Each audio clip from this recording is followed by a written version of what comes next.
my video? Zabu, can I do my video, please? Well, I can't do it with you standing on me.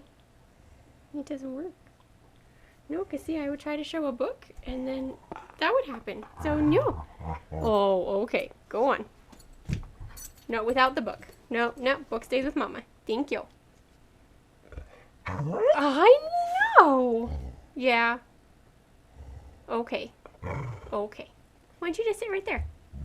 Yeah. Lay down. Okay. Did you go boy? Hey book nerds, Nerdstacular here, and welcome to my December 2015 reading wrap-up. I have read 4 books since my last video, and the first of which was Bare Bones by Kathy Reichs.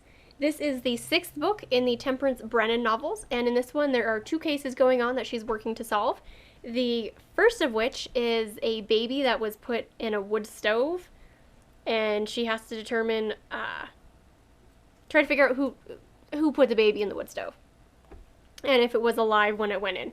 The other one is some picnic was happening, and her dog goes a little bit crazy and chases some kids into the woods, and then discovers a bag of bones that's just buried just below the surface, and inside is animal bones and people bones, and they're trying to figure out who the people bones belong to. In her personal life, things heat up between Tempe and Ryan, that cop from Quebec. So, exciting. So, I would recommend this. I'm going to be reading the next one, which is Monday Morning. That might be one of the first books I read in January. I love the Kathy Reichs books. My goodness. Okay. And I gave that one 5 out of 5 stars. My next book was Cemetery Dance by Douglas Preston and Lincoln Child. This is the 9th book in the Pendergast series. Oh boy. So this was a long one. This was, or not long yet, but longish, 389 pages. So if you're unfamiliar with Pendergast, he is this southern bred, comes from a lot of money FBI agent, and he's got that adorable southern drawl, and he's very striking looking. In my mind, he looks like Paul Bettany, because he's this tall, thin, very, very pale man. He's got very, very blonde hair and like silver eyes. Oh, he's kind of hot sounding, I'm just saying. So, this one dealt with zombies. So, what? Yeah. Some dude is killed in the first few pages, and everybody who saw it was like, oh, it's totally this dude who lives down the hall. And they were like, oh, this is all well and good. Great. And then Pendergast shows up and he goes, yeah, here's that dude's death certificate from 10 days ago. Yup. So, Pendergast and Vincent DaGosta, who's an NYPD homicide detective, are trying to figure out, not necessarily if zombies exist, because Pendergast sort of believes that, you know, there are things, what's the thing? It's like there are more things between heaven and earth, or something like that. And DaGosta's like, there's no such thing as zombies. So, is there? Read and find out. This was a good one. Very good one. I don't think I do too well with these reading wrap-ups. I just never know what to say. Okay, the 3rd book I read was The Serial Killers Club by Jeff Povey. So my husband has been begging me and bugging me to read this basically since we started dating. When he found out I liked the Dexter show, he was like, oh, if you like that, you should totally read the books. And I started reading them, and he's like, oh, since you like those, read this book. And I was like, it's been like 7 years. And I was just like, I need something to read. He's like, just read this damn book. So I read it. Oh my goodness. I am regretting not having read The Serial Killers Club sooner. This was so much fun. It's short-ish. This is, let me find the last page in the book. 279 pages. And I read it in 2 days, and that's with taking breaks to sleep. And going to my mom's house to help her with a yarn project. Like, that's just how quick it goes. It's incredibly fast-paced. You almost can't put it down because you just have to know. So, the main guy, I think we call him Douglas. Beginning of the book, he is It's not a spoiler because it happens in the 5-page epilogue, okay? So it's not a spoiler. He is targeted by a serial killer, manages to kill him in self-defense, kind of goes through the guy's pockets and finds what basically is an invitation to join a club, and he thinks it's like a fan club for this serial killer. So he wants to go because he's kind of a lonely guy. You kind of feel bad for him. He decides to go, but it turns out it's not a fan club for the serial killers. It's a club of serial killers. And that's all I'm going to say. Just 279 pages. Get it from your library. Get an audiobook. Whatever you do, give this one a read. It was fantastic. Just fantastic.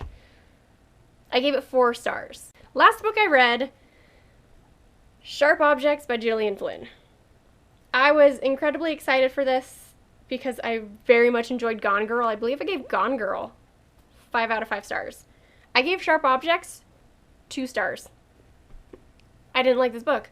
The characters are all incredibly flawed and damaged, and there's nothing wrong with damaged people because that's, I feel, more relatable because everybody carries baggage. I don't care who you are, everybody's got some kind of damage. That's just part of life. You collect it along the way, okay? But the people in this book are so damaged, it was almost to the point of ridiculousness. Almost. A little bit. I don't know. So, this basically subpar reporter, Camille, I think it's Camille. C-A-M-I-L-L-E. In my head, I was pronouncing it as Camille, like Camille, but I guess it could be Camilla. No, because there's no way. Camille Preaker goes back. She's a subpar reporter. She goes back to her kind of podunk hometown of Wind Gap, Missouri, and she sent there because 8 months ago, apparently, a little girl was found dead, and right now another one was just reported missing, and they're like 8 and 9 as the ages. So she's sent by her editor because he thinks she'll have a better chance of getting a story because she's from there and people might open up to her a little bit more, and the issues that she has in her own personal life come to the forefront because she has a very strained relationship with her mother. Camille is at least 29, maybe 30, and she has a younger sister who's 13, and I loved the way all the characters were written in Gone Girl. Even, what was her name? Amy, maybe? She had some issues, right? You've read it. There were some issues with Amy. The issues in this book were just, I don't know, I just had a hard time liking it. I ended up speeding through it, mainly because I wanted to know who killed the little girl and all that stuff, and I wanted to know, and it's really hard for me to give up on a book. Just didn't like this book. It didn't really connect with me. I just didn't like it. I just didn't like that book. I would not recommend Sharp Objects to anybody, but I would highly recommend Gone Girl.